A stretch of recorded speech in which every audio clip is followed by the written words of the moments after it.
Nous vous invitons à vous abonner si ce n'est pas encore fait, à activer la cloche pour être au courant de nos prochaines vidéos, à nous suivre sur nos réseaux Facebook et Instagram adventiste.mq. Bon visionnage et prenez soin de vous.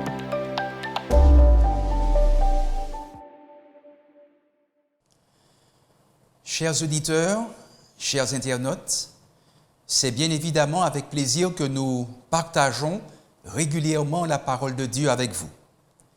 Nous prions pour vous afin que Dieu continue de vous bénir et nous voulons aussi voir la manifestation de la grâce de Dieu dans votre vie. Chers auditeurs, il y a tellement de choses pour lesquelles nous voudrions remercier Dieu. La vie qu'il nous accorde, les bienfaits qu'il déverse sur nous. Nous voulons le remercier pour le monde qu'il a créé. Parlons justement de ce monde qui nous entoure. L'humanité s'est souvent questionnée sur son origine. Et avant de poursuivre, je voudrais vous inviter à prier. Notre Père Céleste, nous voulons te remercier pour la vie, pour l'existence.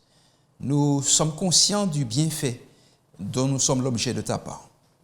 Tu es un Dieu si merveilleux, si extraordinaire qui déverse son amour sur chacun d'entre nous et nous voulons te remercier et aussi te demander de nous pardonner nos transgressions, nos offenses. Que ta parole puisse en cet instant toucher notre cœur. Nous t'avons prié au nom de Jésus-Christ. Amen. Ce monde qui nous entoure est merveilleux, pas vrai? L'humanité s'est souvent questionnée sur son origine. Énormément de personnes se demandent qui a réellement bien pu donner vie à ce monde, à cet univers, à cette terre sur laquelle nous vivons. Des théories ont tenté d'apporter des explications sur l'origine de l'univers, par exemple. La théorie que beaucoup soutiennent, celle qu'un certain nombre utilisent pour répondre à la question de l'origine de notre monde, est celle du Big Bang. Ou encore du grand boom, cet instant T, où par le biais d'une gigantesque explosion, la matière fut créée pour donner naissance à l'univers. Quel que soit l'angle à partir duquel nous cherchons à expliquer la naissance de l'univers en général et de la Terre en particulier, la question reste en suspens. Qu'y avait-il avant ? L'athéisme a longtemps cherché à tout mettre sur les épaules du hasard. Un hasard qui, par hasard, était bien organisé. Paradoxalement, certains chrétiens questionnent aussi l'origine de l'univers. Qu'est-ce qui ou qui a bien pu créer l'univers? Pour commencer à donner quelques éléments de réponse, permettez-moi de vous emmener par l'imagination dans une boulangerie ou une pâtisserie. Lorsque nous y arrivons, lorsque nous y allons, une chose est sûre, c'est que nous salivons à la vue de ces beaux pains, de ces belles pâtisseries. Et nous nous interrogeons sur les ingrédients utilisés, sur le modus operandi de la confection ou sur d'autres aspects techniques et autres. Mais personne ne se demandera s'il y avait quelqu'un à l'origine de tout cela, puisque nous comprenons pertinemment qu'il y avait forcément quelqu'un qui s'est mis au travail pour pouvoir confectionner tout cela. Est-ce qu'une personne s'est chargée de faire et de cuire ces beaux gâteaux? La question ne se pose même pas. Parce qu'il est évident que le hasard n'aurait pas pu mélanger la farine et l'eau, les œufs et le beurre, etc. Le hasard n'a pas ensuite placé le mélange au four. Le hasard n'a pas ensuite décoré la pâtisserie. Nous comprenons le bon sens d'un tel raisonnement, pas vrai? Et c'est un raisonnement que nous pouvons tout aussi bien appliquer à la création de l'univers. L'univers, dans sa conception, démontre une trop grande complexité pour que nous puissions attribuer sa naissance au hasard. Il y a forcément un être intelligent ou Dieu derrière tout cela. Il est en effet question de Dieu. Dieu existe bel et bien. Cependant, Dieu ne peut être ni défini, ni expliqué. Néanmoins, les preuves de sa réalité sont palpables. Toutefois, Dieu est si grand que nous ne pourrions pas le comprendre. C'est souvent pour des raisons d'ordre moral et non intellectuel que des hommes et des femmes rejettent l'existence de Dieu.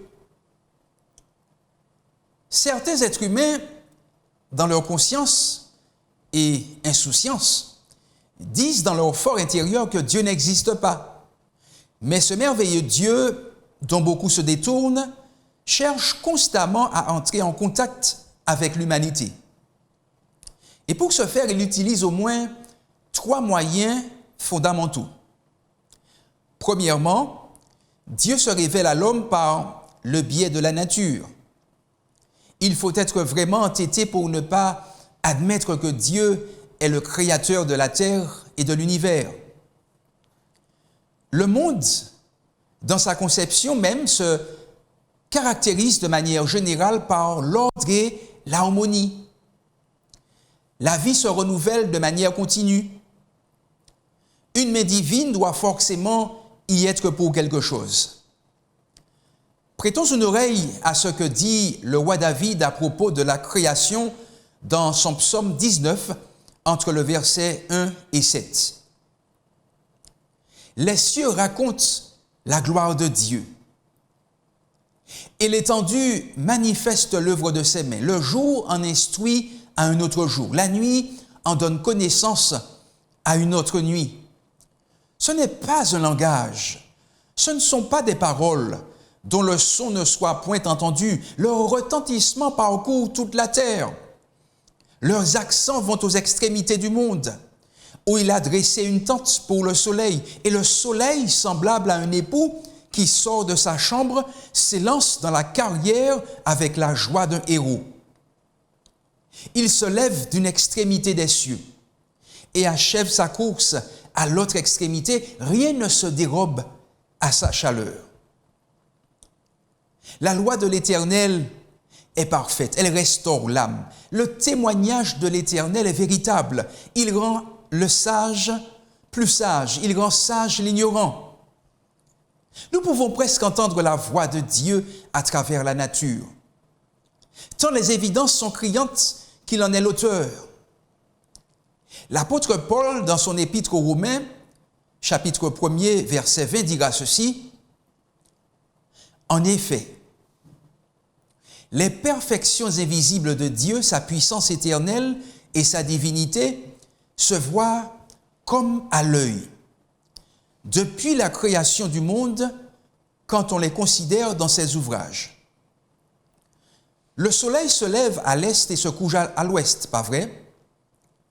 Les saisons se suivent de la même manière. Vous n'avez jamais vu l'hiver s'intercaler entre le printemps et l'été. De manière générale, l'ordre existe et ce n'est pas dû à la chance. Il y a une main divine qui soutient toutes choses. La nature nous parle d'un créateur. Malheureusement, depuis l'entrée du péché dans la vie humaine, la nature est marquée par la présence du mal. C'est parfois avec difficulté que nous y percevons la main de Dieu, sa main d'amour. Les catastrophes naturelles qui s'enchaînent, résultant entre autres du dérèglement climatique, ces animaux qui s'entre-dévorent, etc., nous rappellent aussi que le mal existe pour l'instant, mais qu'un jour viendra où la nature ne souffrira plus des conséquences du péché de l'humanité. Cette nature retrouvera un jour sa beauté originelle, et ainsi elle nous parlera plus parfaitement de l'amour de Dieu. Outre la nature, Dieu se sert de la conscience pour nous parler. Cette conscience, lorsqu'elle est bien éduquée et bien équilibrée, nous apporte la paix lorsque nous faisons le bien et sommes en harmonie avec la volonté de Dieu. La conscience nous interpelle lorsque nous faisons fausse route et commettons le mal. Et c'est alors que la paix de l'esprit nous fait défaut. Cette conscience que Dieu a placée en nous opère 3 fonctions fondamentales. Elle nous aide à distinguer le bien du mal, elle nous rend conscients de nos obligations morales, elle nous sensibilise sur notre responsabilité et notre liberté individuelle. Cette conscience, comme la nature, est imparfaite, en grande partie à cause du péché. Cette conscience a continuellement besoin d'être remise à jour. Elle a besoin d'être purifiée. Et comme la lampe dont parle Jésus, il faut qu'elle soit en bon état. Autrement, nous serions dans les ténèbres. Et si nous étions dans les ténèbres, comment pourrions-nous donc espérer mener une vie équilibrée et harmonieuse? La conscience que Dieu nous a donnée est souvent malmenée ou endormie à cause du mal que nous commettons volontairement. Toutes les fois où nous posons un acte sciemment contraire à notre conscience, nous lui infligeons une blessure. Quand nous pratiquons le mal en toute conscience, nous finissons par cautériser cette conscience si délicate, c'est-à-dire qu'elle se dérègle, qu'elle n'opère plus convenablement les fonctions qui sont les siennes. La conscience est un instrument merveilleux, mais elle peut être abîmée par la pratique volontaire du mal. L'héritage héréditaire peut aussi affaiblir la conscience. Les mauvais exemples et enseignements qui nous seraient parfois imposés peuvent aussi engourdir la conscience. Et certains ont des difficultés à discerner le bien du mal.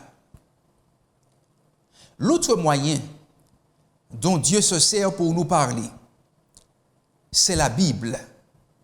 La Bible constitue l'une des meilleures, sinon la meilleure source de révélation de Dieu. La nature et notre conscience, à cause du péché, ne sont plus ces moyens fiables qui nous permettaient de nous approprier les messages de Dieu. Par conséquent, Dieu nous donne sa parole, la Bible, pour s'adresser à nous. Cette parole si merveilleuse a été écrite par des hommes, mais elle a été inspirée par Dieu. Car ce n'est pas par une volonté d'homme qu'une prophétie a jamais été apportée, mais c'est poussé par le Saint-Esprit que des hommes ont parlé de la part de Dieu. C'est ainsi que Pierre, l'homme de Dieu, nous parle de la parole de Dieu. Toute écriture est inspirée de Dieu et utile pour enseigner, pour convaincre, pour corriger, pour instruire dans la justice, afin que l'homme de Dieu soit accompli et propre à toute bonne œuvre. Cette parole rend témoignage de Jésus-Christ, celui qui nous sauve. Cette parole, sous l'action du Saint-Esprit, transforme nos vies et nous fait entrer dans ce processus du salut. Un auteur a écrit, je cite, « Si le peuple de Dieu appréciait mieux sa parole, nous aurions déjà le ciel ici-bas. » Ce sont là quelques-uns des bienfaits des Écritures. Si vous la lisez déjà, persévérez dans sa lecture et son étude. Si vous ne la lisez plus, recommencez et vous sentirez à nouveau ce regain de vie spirituelle. Si vous ne l'avez jamais lu, il est temps de vous y mettre. Il est ici question de vie éternelle. La Bible dit que la vie éternelle, c'est qu'ils te connaissent, c'est-à-dire Jésus-Christ. Or, l'une des meilleures manières de connaître Jésus, sinon la meilleure, c'est d'étudier sa parole. Accepter Jésus, c'est formidable. Mais continuer à le connaître, ça n'a pas de prix. Si vous voulez mieux connaître celui qui veut vous donner la vie éternelle, étudiez sa parole chaque jour. Que Dieu continue de vous accompagner dans la lecture et dans l'étude de sa parole. Amen. Nous voulons prier ensemble. Notre Dieu, notre Père, nous sommes si contents de ce que tu es pourvu à ces trois moyens pour que ta parole nous parvienne et que ton message nous parvienne également. Nous voudrions aussi reconnaître que la parole de Dieu est cette source par excellence qui nous permet d'entrer en contact avec toi. Donne-nous de pouvoir l'étudier par ton Esprit Saint afin de croître et afin de mieux te connaître. Au nom de Jésus-Christ. Amen. Nous vous invitons à vous abonner si ce n'est pas encore fait, à activer la cloche pour être au courant de nos prochaines vidéos, à nous suivre sur nos réseaux Facebook et Instagram adventiste.mq. Bon visionnage et prenez soin de vous.